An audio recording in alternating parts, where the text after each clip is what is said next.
고깃집에 가면 맛있는 고기를 구워줄 때 아래에 시뻘건 숯이 활활 타오릅니다.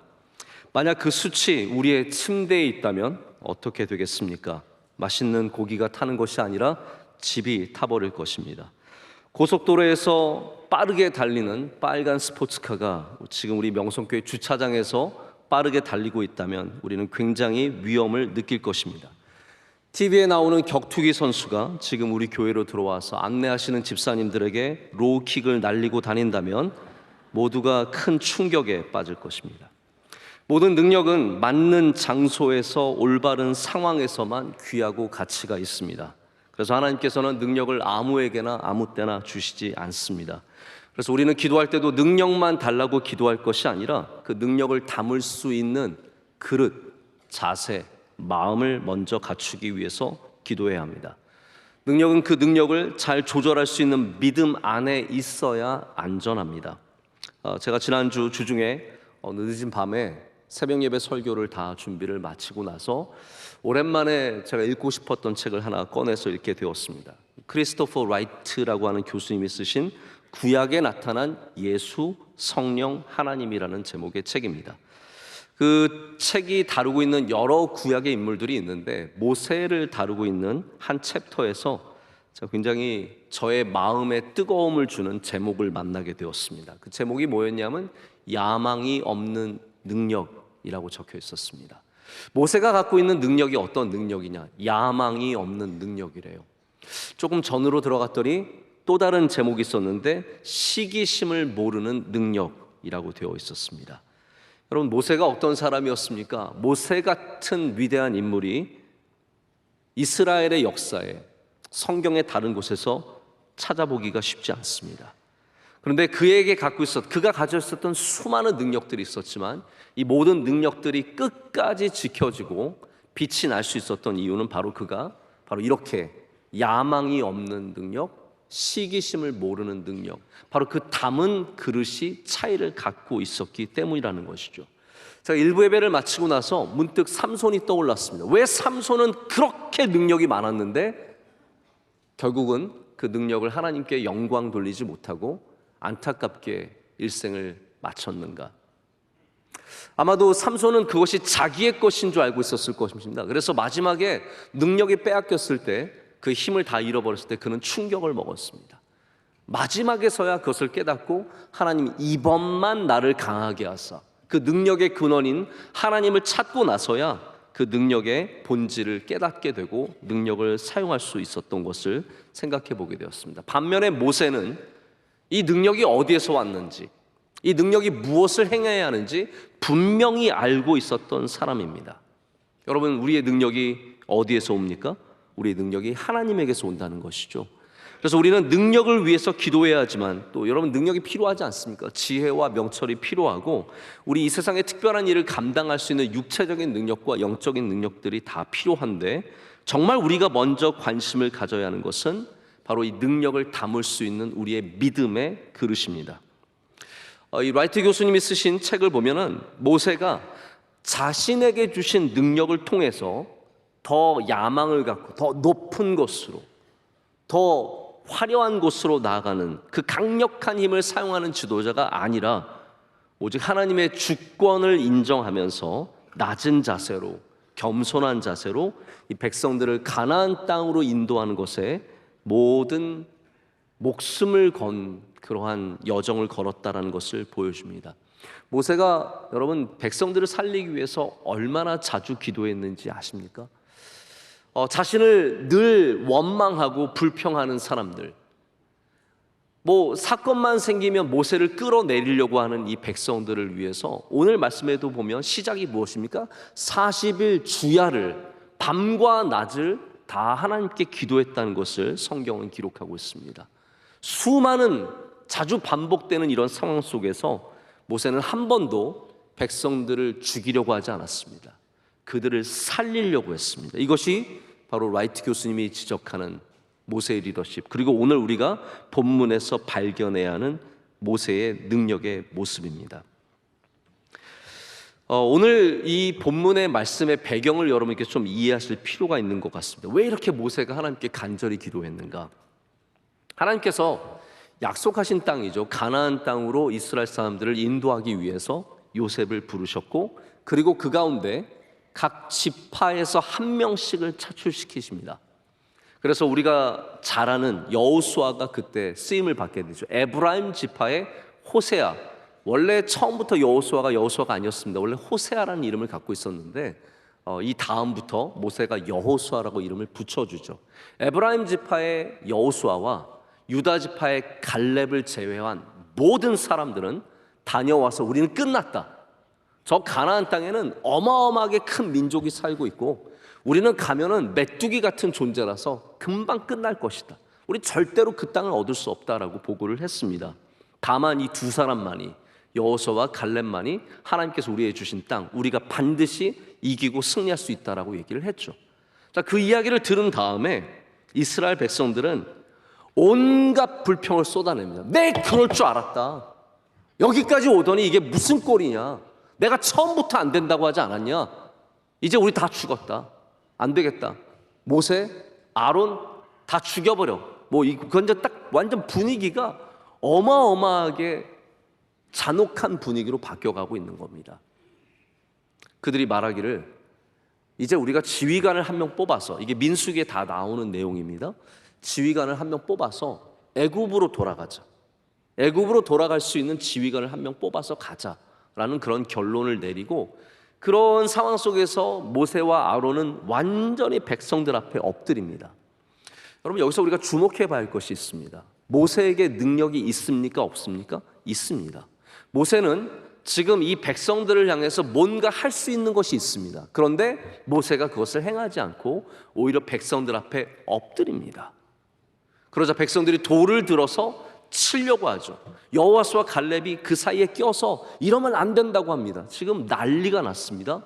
이때 바로 하나님의 영광이, 쉐키나가 회막 가운데, 바로 하나님께서 이스라엘 백성들을 만나는 성막이죠, 태버네클 가운데 나타나셔서 오늘 이 말씀을 하시는 겁니다. 내가 이들을 멸절해야겠다라는 거죠.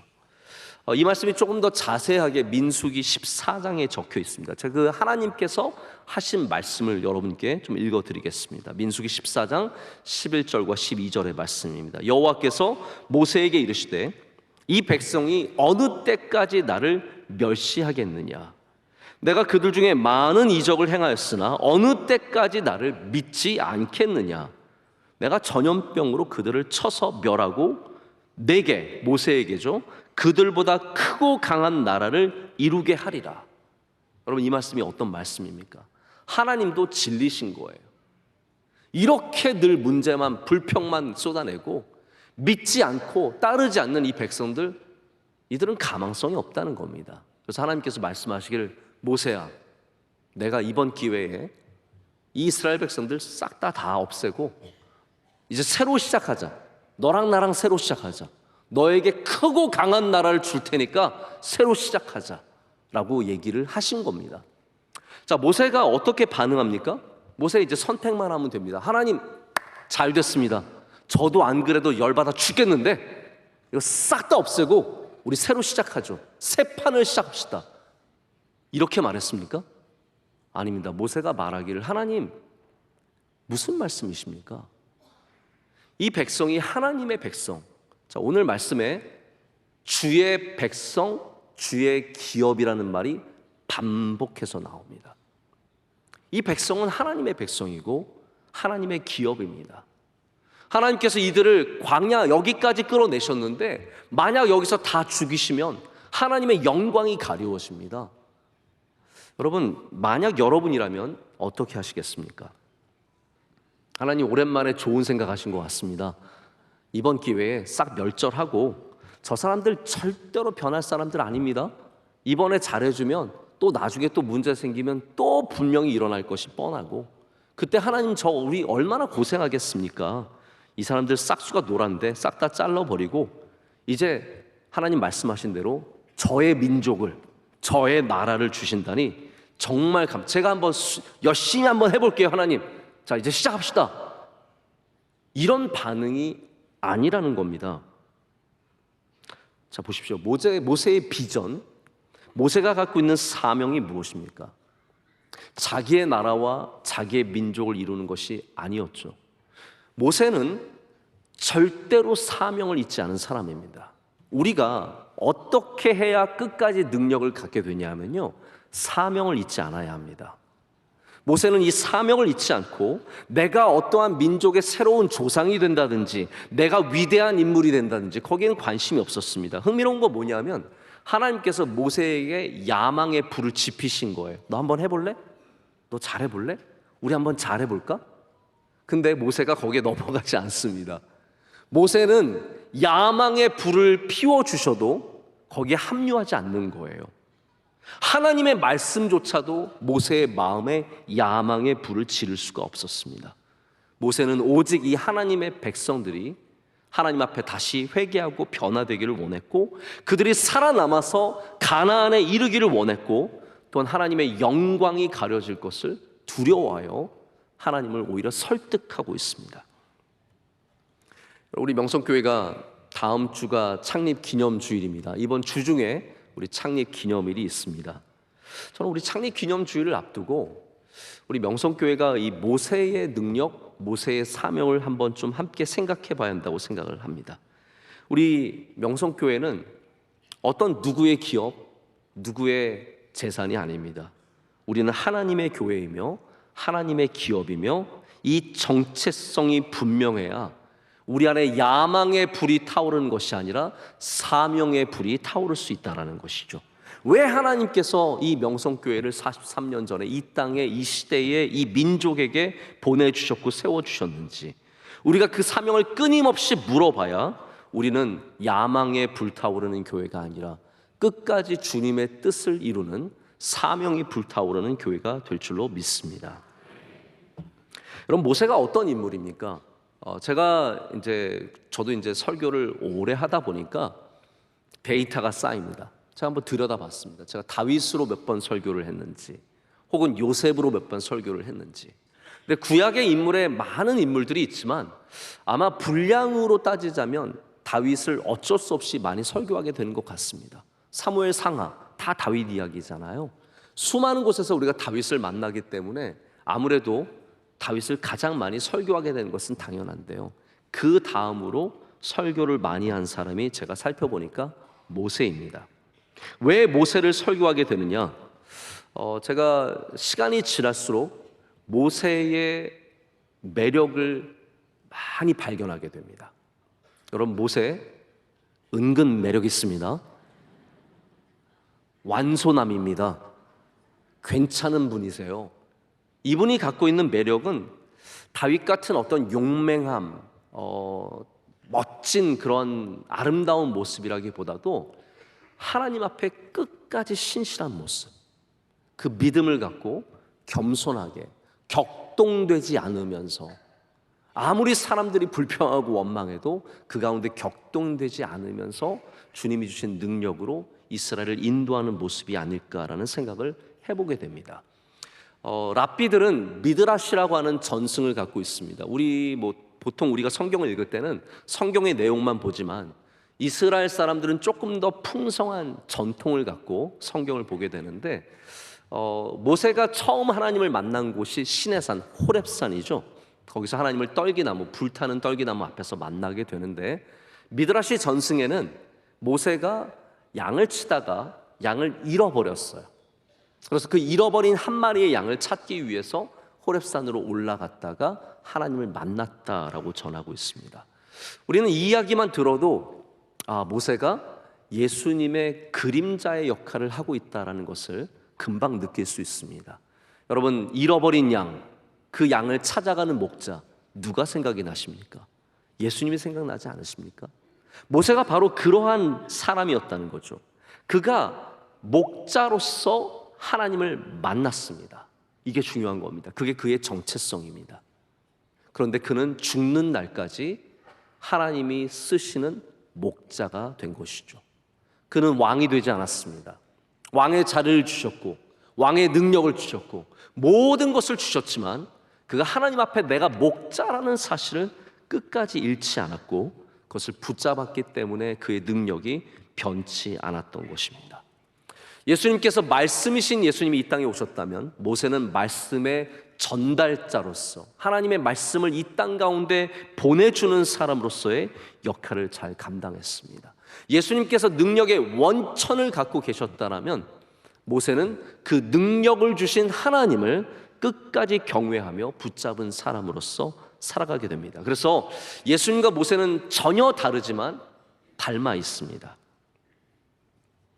특별히 야망이 없었다는 것이 저는 모세에게 주목해 볼 만한 이야기라고 생각을 합니다. 데이빗 왓슨이라고 하는 분이 제자도란 책을 쓰셨는데요, 이 제자도에서 우리 모든 사람들이 예수님의 제자로 부름받을 때 받는 유혹이 두 가지가 있다고 합니다. 첫째는 야망이라는 거예요.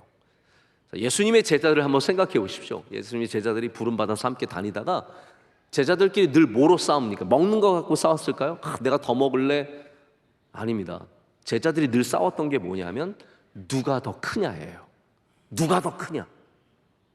그래서 제자도의 가장 큰 유혹과 위험이 바로 이 야망이라는 겁니다. 두 번째는 자기 연민이라고 합니다. 내가 더 수고했고, 내가 더 애썼고, 내가 더 고생했고. 그런데 여러분, 내가 더 고생했다는 사람들이 갖고 있는 야망이 무엇입니까? 내가 그렇기 때문에 더 큰 자리를 얻어야 된다는 것. 그래서 이 둘은 굉장히 다른 유혹이지만 사실은 원천적으로는 같은 유혹이라는 거죠. 하지만 그들을 부르신 예수님, 우리 제자들을 부르신 예수님에게는 어떠한 야망도 찾아볼 수가 없습니다. 예수님에게는 야망이 설 자리가 없었습니다. 그래서 예수님의 공생애가 사탄의 시험으로 시작되잖아요. 사탄이 시험합니다. 예수님께 뭘 시험합니까? 능력 보여달라는 거예요.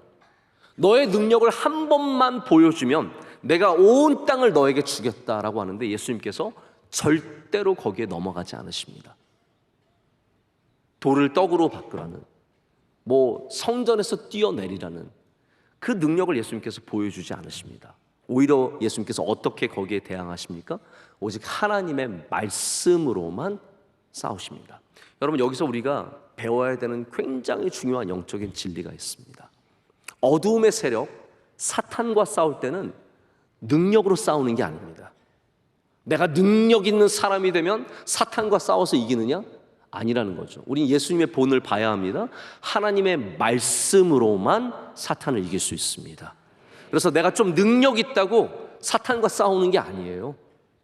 여러분, 괜히 함부로 능력으로 붙지 마십시오. 오직 하나님의 말씀으로만 겸손하게 나아갈 때 우리가 어두움과 싸워서 이기게 될 줄로 믿습니다. 모세도 바로 그런 야망의 시험을 받습니다. 제가 그 야망의 시험에 대해서 좀 두 가지를 말씀을 드리고자 합니다. 모세에게 있었던 첫 번째 능력이 여러분 뭔지 아십니까? 지팡이의 능력이었습니다.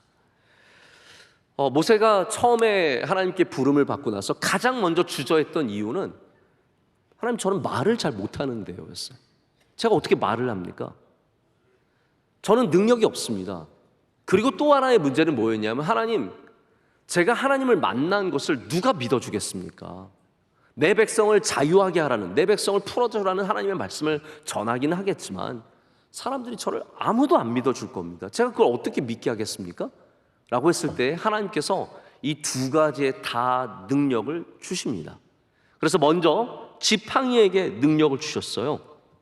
출애굽기 4장을 보면 하나님께서 말씀하시기를, 내가 이 지팡이에 능력을 주는 것은 사람들이 내가 너에게 나타난 것을 믿게 하기 위해서라고 말씀을 하십니다. 자, 그러면 이 지팡이라는 도구를 한번, 이 능력을 여러분 생각해 보시길 바랍니다. 하나님께서 이 지팡이에 주신 정체성이 무엇입니까? 바로 하나님의 능력을 나타내는 정체성입니다. 하나님이 살아계심을, 하나님이 역사하심을, 하나님이 나에게 나타나셨음을 보여주는 도구가 이 지팡이가 되는 것이죠. 모세는 그 정체성을 잃어버린 적이 없습니다. 그 지팡이로 나의 능력과 나의 힘, 나의 권위를 보여주는 것에 쓰지 않았다는 것이죠. 제가 아까도 말씀드렸지만 모세는 목자였습니다. 목자가 갖고 있는 지팡이, 너 지금 들고 있는 것이 무엇이냐? 라고 하나님께서 물어보셨을 때 하나님 저 지팡이 들고 있는데요 라고 대답을 했습니다. 왜 그렇습니까? 목자이니까 지팡이를 들고 있었던 거예요. 그래서 하나님께서 그 지팡이의 은혜를 주신 겁니다. 여러분, 모세는 평생 그 지팡이를 목자의 지팡이의 정체성을 잃지 않고 살았습니다. 우리는 조금만 능력이 생기면 그 지팡이가 변해서 왕의 지팡이가 되죠. 그 다음부터는 내 능력을 보여주는 지팡이로 휘둘게 되어 있습니다.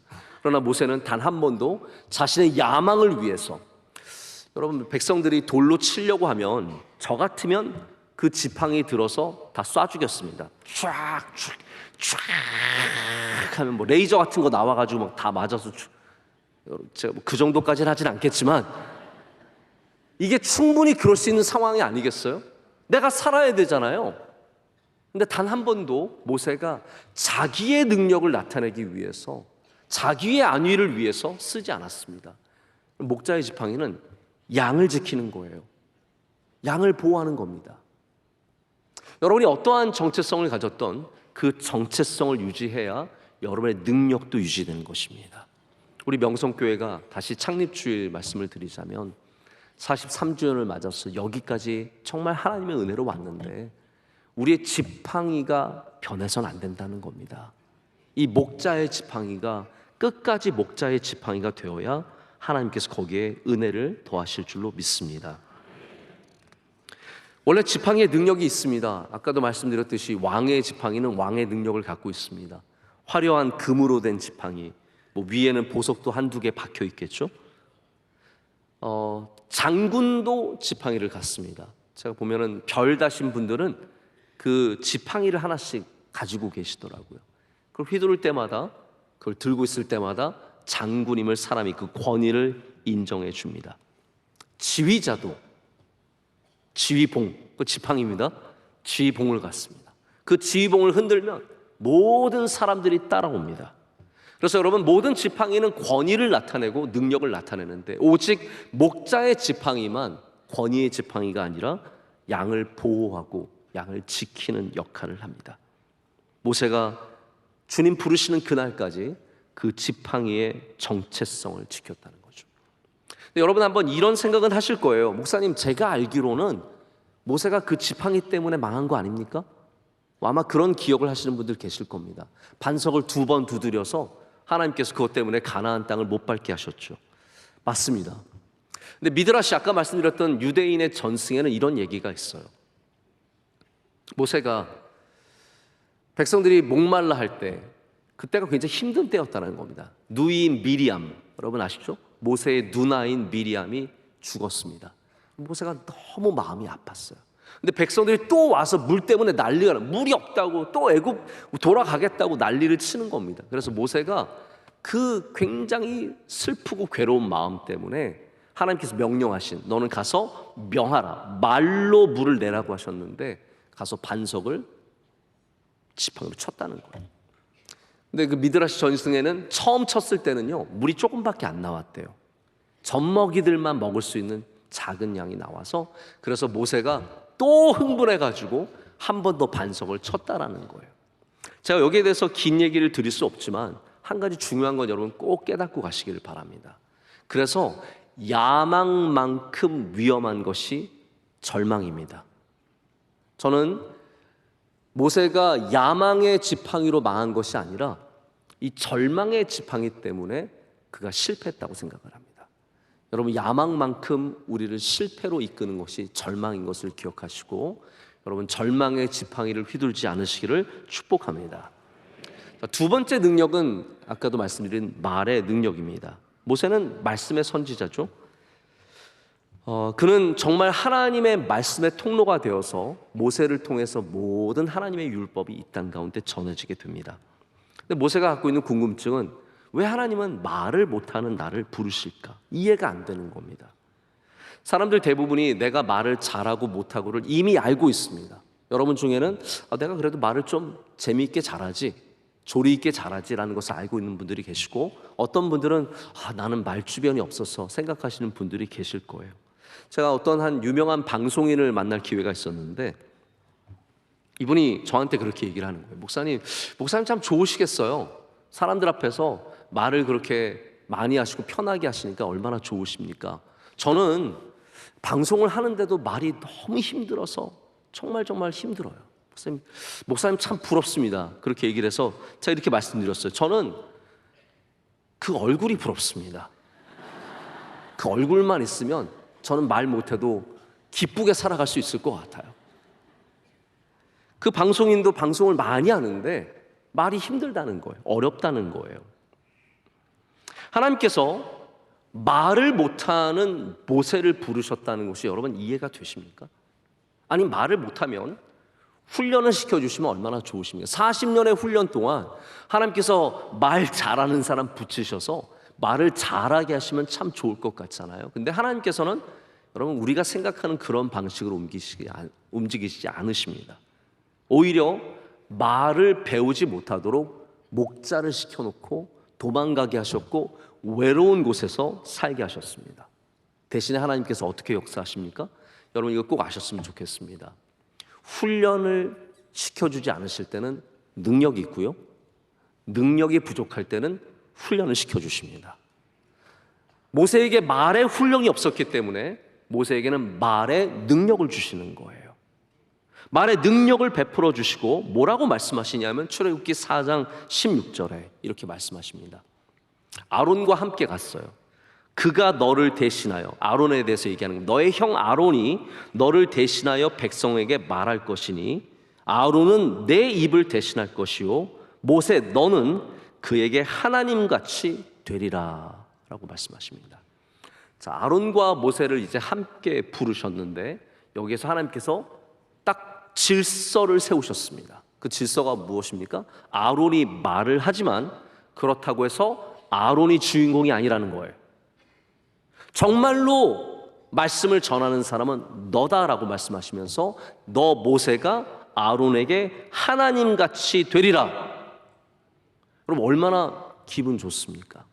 여러분 같으면 이제 어떻게 하시겠습니까? 형인 아론 평생 형님처럼 귀한 형님을 모셔왔는데 하나님께서 이제 네가 아론의 하나님같이 될 거래요.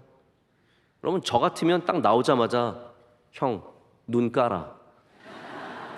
어디서 나를 쳐다. 내가 하나님이야. 내가 형한테 이제 하나님이야. 조용해. 가만히 듣기만 하고 입 다물고 가만히 있어.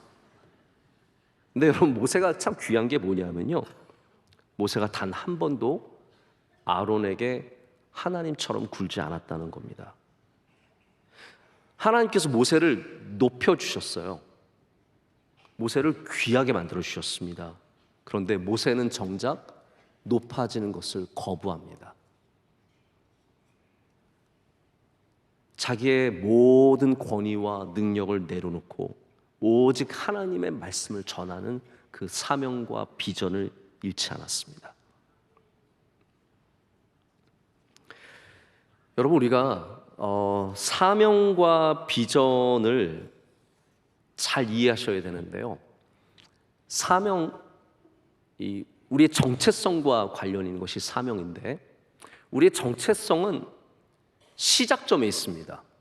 그래서 아까 장로님도 길갈의 언약 갱신을 말씀하셨는데 왜 길갈로 돌아가냐 하면요, 처음으로 돌아가야 우리의 정체성을 되찾기 때문이죠. 길갈에서 더 돌아가면 애굽으로 돌아가는 거예요. 우리 애굽에서 탈출한 사람들. 더 돌아가면 어떻게 됩니까? 하나님이 우리를 창조하신 하나님의 창조물들.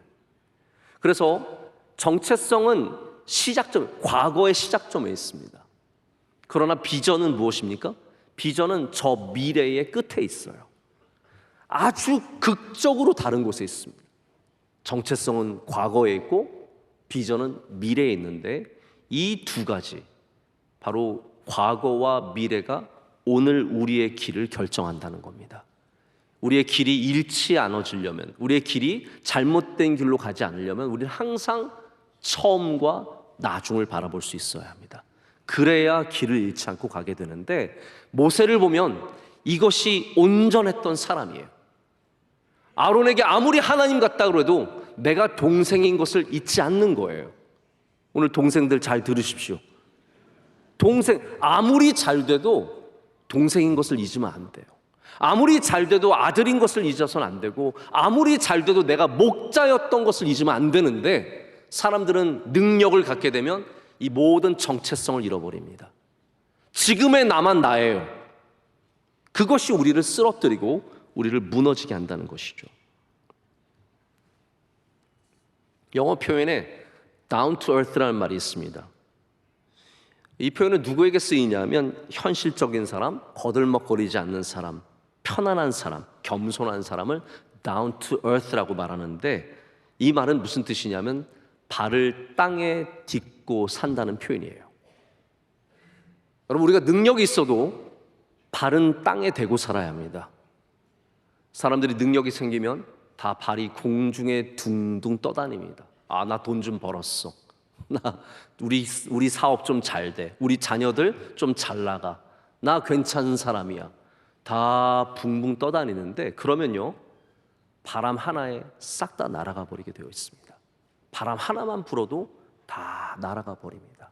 그러나 모세처럼 내가 목자임을, 내가 동생임을, 이 지팡이가 목자의 지팡임을 기억하는 사람들은 절대로 흔들리지 않는 삶을 살게 될 줄로 믿습니다. 제가 말씀을 정리합니다. 모세의 능력의 참된 정체성은 그럼 무엇일까요? 오늘 제목입니다. 모세의 능력의 참된 정체. 한마디로 말하자면 하나님 앞에서의 겸손함이다라고 말할 수 있습니다. 19세기 영국의 작가이자 목사였던 조지 맥도날드 목사님이 말씀하시기를, 겸손에는 야망이 설 자리가 없다라고 말합니다. 여러분이 겸손한 믿음의 자세를 갖고 있고 그런 밭을 일구면 거기 야망의 씨가 와서 뿌리를 내릴 수 없다라는 거예요. 비집고 들어올 틈이 없다라는 겁니다. 왜 예수님에게 야망이 없었습니까? 예수님은 겸손한 분이시기 때문이에요. 왜 모세에게 야망이 없었으며 왜 그의 비전이 흔들리지 않았습니까? 그에게 겸손이 있었기 때문입니다. 민수기 12장 3절의 말씀이 이렇게 되어 있습니다. 이 사람 모세의 온유함이 지면의 모든 사람보다 더하더라. 여러분, 이 온유함이라는 말은 겸손이라는 번역으로 쓰이기도 합니다. 온유와 겸손 같은 단어입니다. 히브리어로 아나브라고 하는 단어예요. 제가 주석에서 본 건 이나우인데, 우리 구약학자 한 분께서 저에게 문자를 보내주셨어요. 이게 아나브에 더 가까운 말이에요. 영어에서는 이나우라고 읽을 수 있지만 아나브라고 해서, 제가 그래서 고쳐서 말씀을 드립니다. 아나브, 이나우가 되었던 아나브가 사실 우리 아무 상관없잖아요. 우리 히브리어가 우리에게 큰 상관은 없는데, 중요한 것은 뭐냐면 이 아나브라고 하는 단어는 우리가 생각하는 겸손과는 조금 다릅니다. 우리는 그냥 내면적으로 좀 낮은 마음을 갖고 있는 것을 겸손이라고 생각하지만, 히브리어에서 아나브라는 단어는 사람이 여러 가지 역경과 환난과 고난을 겪는 가운데 낮아진 마음을 갖는 것을 아나브라고 합니다. 모세를 생각해 보십시오. 모세가 받았던 비방들, 그가 마주했던 조롱과 불평과 사람들의 표정들, 나를 죽이려고 했던 그 사람들의 얼굴들, 여러분, 사람들이 그렇게 할 때 잘 견뎌낼 수 있으십니까? 그거 견뎌내기 쉽지 않습니다. 근데 모세는 그 가운데 바로 그 안에 아나브가 있었기 때문에, 온유함과 겸손함이 있었기 때문에 그 수많은 비난들을 이겨내고 그의 사명을 붙잡고 끝까지 그 길을 걸어갈 수 있었습니다. 온유한 사람이 되는 거죠. C.S. 루이스가 런던 대학교에서 졸업 연설을 했다고 합니다. 야망에 대해서 졸업 연설을 했는데요, 이런 말을 했습니다. 여러분들은 이제 졸업하고 좋은 직장에 들어가고 좋은 직업을 갖고 세상에서 소위 말하는 인사이더들이 됩니다. 그런데 더 안으로 들어가려고 하는 야망은 마치 양파를 까는 것 같아서 안으로 들어가고 안으로 들어가고 또 들어가면 아무것도 남지 않은 것을 발견하게 될 것입니다. 여러분이 더 안으로 들어가려는 야망을 깨지 않는 이상 그 야망이 여러분들의 삶을 깨어버릴 것입니다 라고 말했다고 합니다. 여러분, 이해가 되시죠? 양파를 까고 나 더 안으로 들어가야 돼, 더 깊숙한 곳으로 들어가야 돼. 까고 까면 뭐가 나옵니까? 아무것도 안 남는다는 거죠. 야망이 우리를 인도하는 것은 아무것도 남지 않는 허무함입니다. 그러나 믿음이 우리를 인도하면 감사와 보람이 남게 됩니다. 모세는 야망에 의해서 깨어지지 않았습니다. 온유함과 겸손함으로 그 믿음으로 끝까지 걸어갔기 때문에 그의 능력이 빛이 날 수 있었습니다. 여러분, 오늘 여러분의 능력에 믿음의 날개를, 겸손의 날개를 다는 은혜가 있으시기를 축복합니다. 기도하겠습니다. 하나님 아버지, 감사합니다. 오늘 주님께서 주신 말씀 우리 마음판에 새기게 하여 주시옵고, 부족한 우리들이 능력을 갖기 전에 먼저 믿음과 겸손의 마음을 갖게 하여 주시옵소서. 예수님의 이름으로 기도드립니다. 아멘.